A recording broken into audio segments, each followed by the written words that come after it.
Egypt ಮತ್ತು Rome ನಗರಗಳೊಡನೆ ವಾಣಿಜ್ಯ ವ್ಯವಹಾರಗಳನ್ನು ನಡೆಸುತ್ತಿದ್ದ ಭಾರತದ ಪ್ರಧಾನ ಬಂದರು ನಗರ ಯಾವುದು? ಆಯ್ಕೆಗಳನ್ನು ನೋಡೋಣ. ಮುಜಿರಿಸ್, ಲೋಥಾಲ್, ಸೋಪಾರ್, ಭರೂಚ್. ಮೊದಲಿಗೆ ಶ್ರೀಶೈಲ, ಆನಂತರ ಕೃಷ್ಣಪ್ಪ. ಮುಜಿರಿಸ್ ಆಯ್ಕೆ 1. ಭರೂಚ್ ಉತ್ತರವನ್ನು ನೋಡೋಣ.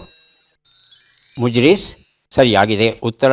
ಒನಕೆ ಓಬವ್ವ ಎನ್ನುವ ಈ ಒಂದು ಪುಸ್ತಕವನ್ನು ಶ್ರೀಶೈಲ ಅವರಿಗೆ ಕೊಡ್ತಾ ಇದ್ದೇವೆ. ಕೇರಳದಲ್ಲಿ ತ್ರಿಸ್ಸೂರ್ ಅಂತ ಒಂದು ಜಿಲ್ಲೆ, ಆ ತ್ರಿಸ್ಸೂರಲ್ಲಿ ಕೊಡಂಗನಲ್ಲೂರು ಅಂತಕ್ಕಂಥ ಒಂದು ಬಂದರು. ಇದು ಭಾರತೀಯ ಇತಿಹಾಸದಲ್ಲಿ ಬಹುದೊಡ್ಡ ಪಾತ್ರವನ್ನು ವಹಿಸುತ್ತೆ. ಈ ಕೊಡಂಗನಲ್ಲೂರು ಅನ್ನೋದು ಪೆರಿಯಾರ್ ನದಿಯ ಮುಖಜ ಭೂಮಿಯಲ್ಲಿ ಇದು ಉಂಟು. ಅಂದಿನ ಕಾಲದಲ್ಲಿ ಇದನ್ನು ಮುಚ್ಚರಿ ಪಟ್ಟಣಂ ಅಂತ ಅದನ್ನು ಕರೆಯೋರು.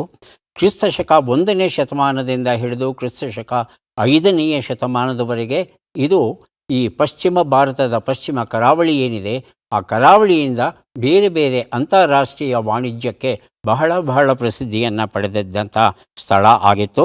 ಸಂಬಾರ ಪದಾರ್ಥಗಳನ್ನು, ದಂತವನ್ನು, ಮುತ್ತುರತ್ನಗಳನ್ನು, ಜವಳಿ ಹಾಗೂ ವಿಶೇಷವಾದ ಮಡಿಕೆಗಳನ್ನು ಇವರು ರಫ್ತು ಮಾಡ್ತಾ ಇದ್ರಂತೆ. ಹಾಗೆಯೇ ಚಿನ್ನ ಬೆಳ್ಳಿ ನಾಣ್ಯಗಳನ್ನು ರೋಮಿಂದ ತರಿಸ್ಕೋತಾ ಇದ್ದರು. ಗಾಜಿನ ಉಪಕರಣಗಳನ್ನು ತರಿಸ್ಕೋತಾ ಇದ್ದರು.